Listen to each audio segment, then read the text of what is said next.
a lot of new faces and new talent. Let's get to it and let's see who we need to know about. You're listening to Locked On Wildcats.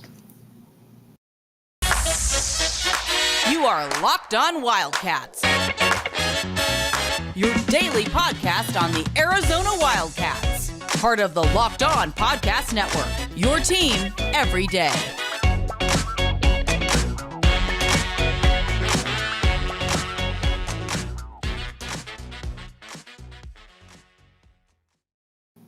Thanks for listening to Locked On Wildcats podcast. My name is Mike Luke. As always, coming to you. All right, we got a lot to get to this show. Yesterday, we talked about the Arizona offense and where everything stood. Why don't we talk now a little bit about the defense and the cause for optimism, some of the causes for concern, but there's a lot of different things to talk about here. But just like we did with offense, why don't we just go down the board? And first, let's talk about that defensive line. And this has been a problematic area for Arizona for a while now, mainly because you don't have a pass, or mainly if you don't have a pass rush, that's always going to be a little bit of an issue. And that has certainly been the issue for Arizona for seems like since Scooby Wright was here probably 5-6 years ago. But you do have a lot of returning faces. You do have some returning players here. So let's get to some of these guys and let's talk about who they are. The best player on the defense is Kyon Barrs, and there's really no doubt about it. Kyon Barrs is on a multitude of award watch lists, and for good reason. He checks in. He had 5 sacks in 10 games last year. Finished the year really strong, and he was out for fall camp, spring ball. But he's expected to be fully healthy right now, and I think if you're Arizona, he's got to be the linchpin to your team right there. He's got to be the player that comes in and he disrupts from the interior, because there's some question marks everywhere else. But Barrs at about 6'2", about 290, is the player that is equipped with some quickness and some of that strength to be able to get to the quarterback. I mean, it's difficult to really say what you want out of a defensive tackle, but if you're Arizona, I think you probably are asking for 6 or 7 sacks this year and to be a consistent presence against the run. That's certainly what I'd be looking for anyways. So Kyon Barrs. Next to him is Paris Shand. This should be an interesting one. Shand got a little bit of run last year. Got a start. Got some action in some games. He's a pretty good athlete. Played fairly well in camp, but you really don't know what he projects at right now. You don't really know where he is in the grand scheme of things because he hasn't really played. But he looked good in camp. The hope is that being next to Barrs will make his job a little bit easier, and that maybe he can emerge as a in the trenches long-term starter right there. I know that the Arizona football staff would absolutely love that. All right, they're flanking them on both sides is going to be Jalen Harris. U of A royalty right here, coming in, Sean Harris's oldest son, and got a lot of talent. He's certainly flashed for multiple defensive coordinators. This is the year, though, that he's got to get it done. He's got to become a 7 or 8 sack player, and honestly, the potential's there. I don't think that anybody looks at him and says, well, you know what, he's physically not capable of making that work. And because I think you look at him and he physically is. So I think it's just up to him to take that next step. That's really all there is to it. He's got to be able to do that, and we're going to find out fairly soon if he's going to be able to make that next step or not, because he's going to have every opportunity. He's got a nice defensive tackle behind him, so we'll see where that one leads right there. Now, on the other side, then, you got Hunter Echols. Hunter Echols is the guy that Arizona just needs. He was the USC transfer. He came in, he dominated all throughout fall camp, spring ball, sorry.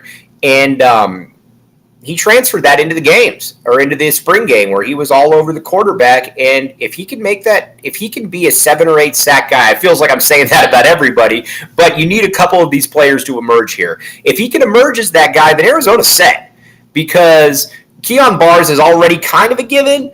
You would assume that Jalen Harris, you would at least hope that Jalen Harris can take that next step. And, Paris Shand is a great unknown, but we'll certainly see right there what he can do. Now, on the other side, then, the backup position, you've got multitude of guys who are somewhat interesting to look at. And let's start with Jason Harris. Jason Harris is Jalen Harris's little big brother. He's about 6'7" or 6'8". Was a 4-star recruit, big-time talent. The only question that you have with him is he too angular for the position? Is he too upright? Because you generally don't see defensive ends that are built like him. As a matter of fact, you don't see defensive ends that are built like him. But, again, got a lot of talent. He's put on some good weight, too. If you look at him, he looks much different than when he came here last year. It's just how much can he play with leverage? Can he play with strength? And if he can do that, then I think you're looking at a player that can be a valuable contributor, and then who knows, maybe he can replace his brother or Hunter Echols that following season. We'll see. But that right there is the question. J.B. Brown, another long-term defensive lineman reserve, came in under Rich Rodriguez and has always been a valuable reserve. Not a game breaker, not a next-level guy, but will always be in the equation, and there's nothing wrong with that. He's a player that you can count on in spot minutes, and Arizona certainly will count on him in that regard. And then you've got Taylala Savea from UCLA, followed Johnny Nansen over from there, ex-4-star kid out of Las Vegas. Big kid. I don't know that he is going to start this year, but you're hoping, and I think a lot of people are hoping, that if he gets some experience, gets a little bit of girth under his belt, he'll be able to make that next step. And he certainly provides you a little bit of flexibility right there if Paris Shand isn't up to it. But I would imagine he'll be a player that's going to be in people's minds for the foreseeable future. So we'll definitely keep you up to date on that. But that's essentially how that line breaks down right there. Those are the guys, those are the starters, those are the guys you need to know.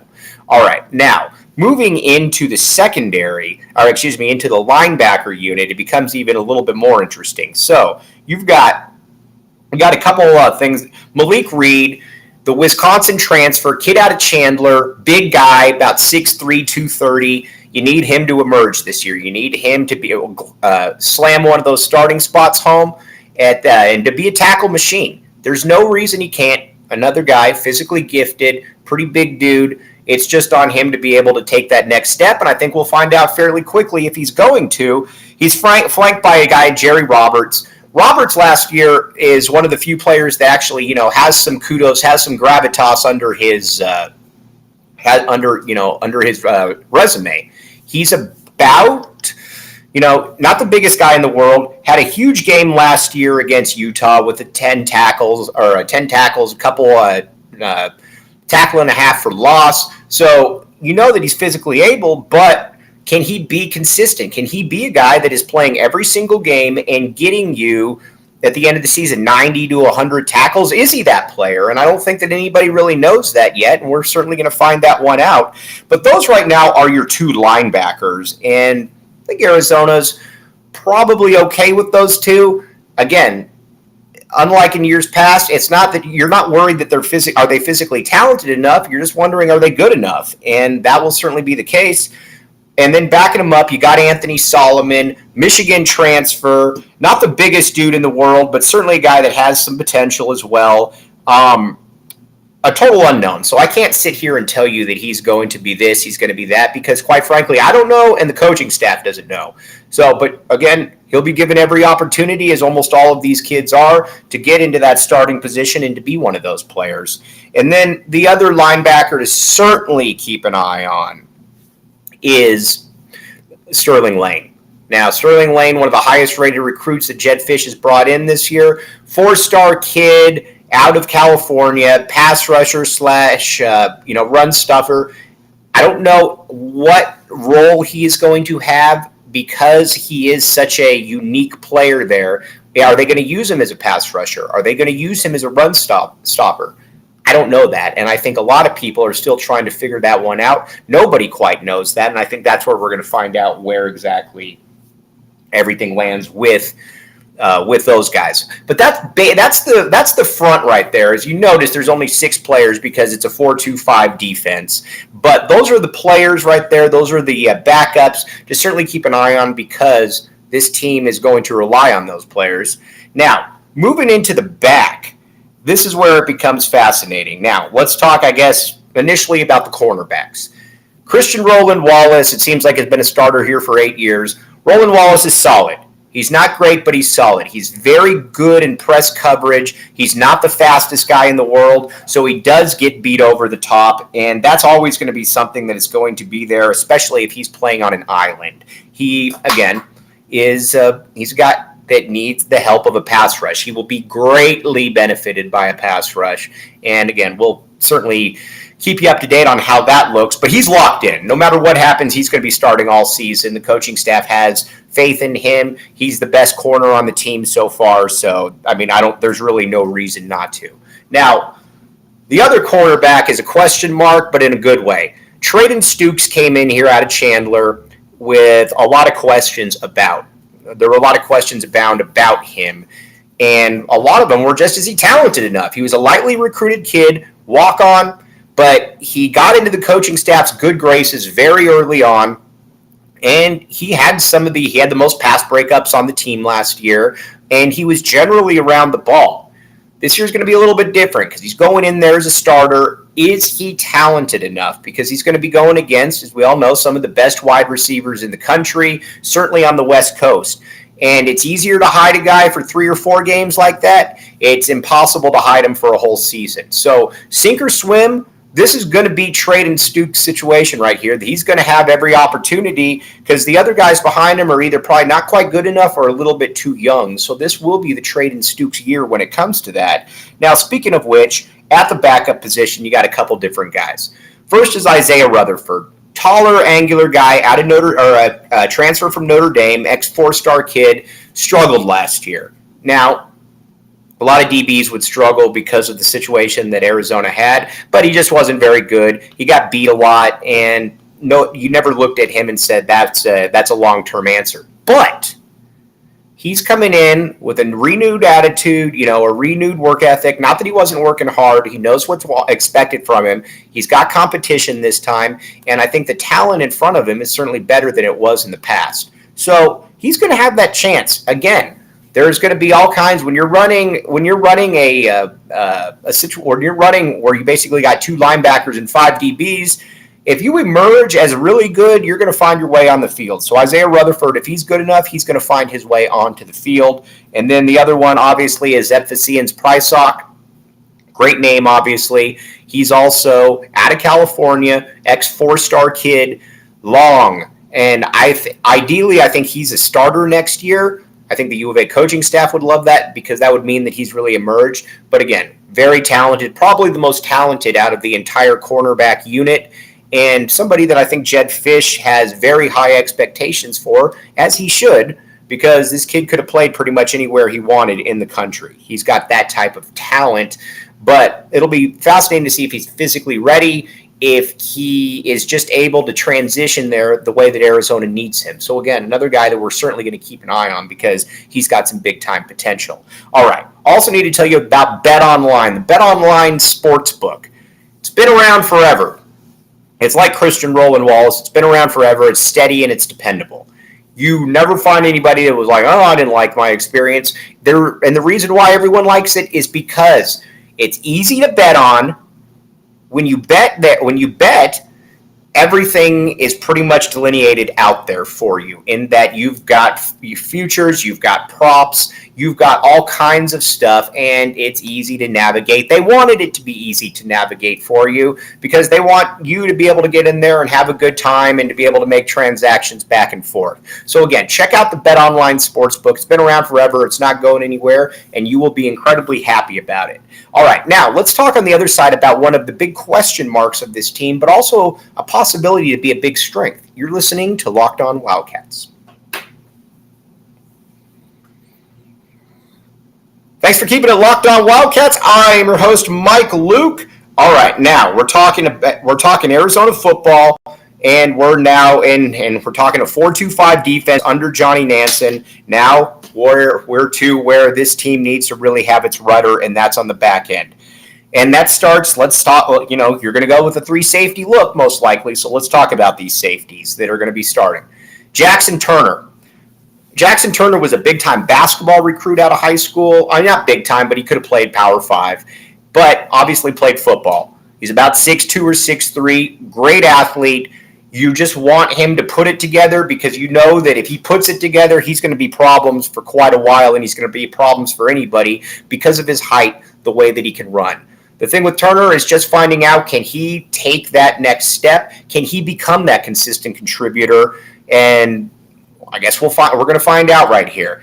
There certainly is the potential, though, for that to be the case. Now, another guy, Christian Young, went with Jed Fish to media day for a reason. Jed Fish has a great deal of faith in Christian Young. Physical dude, can line up on a linebacker, can also crack in the back end, but you want him to settle down right here and just be a playmaker. Because it's not that he didn't make plays last year, but there were a lot of times where he was out of position, you're learning a new scheme, and you weren't able to really magnify the skills that you had.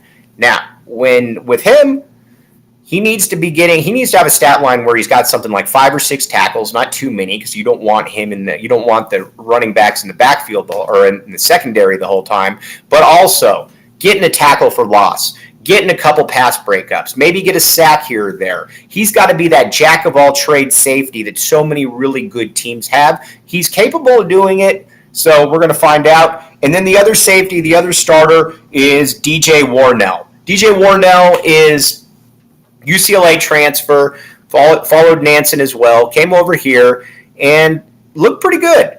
He came on late in camp, but he looked pretty good. He's a longer kid. He's going to get that. He's going to get that safety shot right there, and with good reason. Nansen likes him, and he's shown that he can pick up what they need him to pick up. Can he take that next step? We don't know, but he played very well at the end of camp, and he's not bad. So that is your safety lineup right there. Let's talk about your special teams in just a moment, but let's take a quick break, and we'll be right back. We'll talk special teams, wrap everything up, get you ready for the next week. Thanks for keeping it locked on Wildcats. I am your host, Mike Luke. All right, now we're at the special teams spot, and for so many years, and every Arizona fan knows this, Arizona's special teams were a mess. They were a disaster. They were a train wreck. Couldn't make extra points. Couldn't punt. That shouldn't be the case this year. Now, because first, you've got two guys who are... It'd be pretty surprising if he wasn't an all-conference punter, and that's Ostendorf. He came on last year, obviously, one of the best punters in the conference, one of the best punters in the country. Flashes NFL potential. Wouldn't surprise me, and I don't think it would surprise many people, if he is one of Arizona's biggest weapons this year. Arizona needs him to be one of their biggest weapons. Hint, hint, hint, but he's good. Now, the other guy to keep an eye on then, Tyler Loop, was 14 of 14 on field goals last year with a long of 42. Obviously, nobody expects you to go 100% this year, but can you hit 85 to 90% of your field goals, and can you extend that out to where Arizona coaches feel comfortable giving you a shot from 50? Because if that can happen, then you've got a real problem on your hand. I mean, in a good way, because your special teams could be one of the strengths to your team, and generally good teams have good special teams. So that's basically and as far as kick returners go, nobody knows. Nobody has any clue who's even going to be back there, so I didn't even want to take a guess. Speedy Luke will probably be one of those incoming 4-star freshman, but other than that, nobody really knows. So we're going to find out just when you do. But wanted to break down the offense and defense for you with media day right around the corner. Then camp starts. Basically, talked to all the starters, talked to the line or the most of the backups that matter. But again, I like Arizona over the 2.5 wins this year. I think that Arizona should be able to surpass that. I'm confident that they can, and that's where you'd want to go to the BetOnline Sportsbook also if you think that I know what I'm talking about and say, you know what, I'm going to go the over 2.5. You all have a great day, and we will be back with you. Thank you so much. You've been listening to Locked On Wildcats.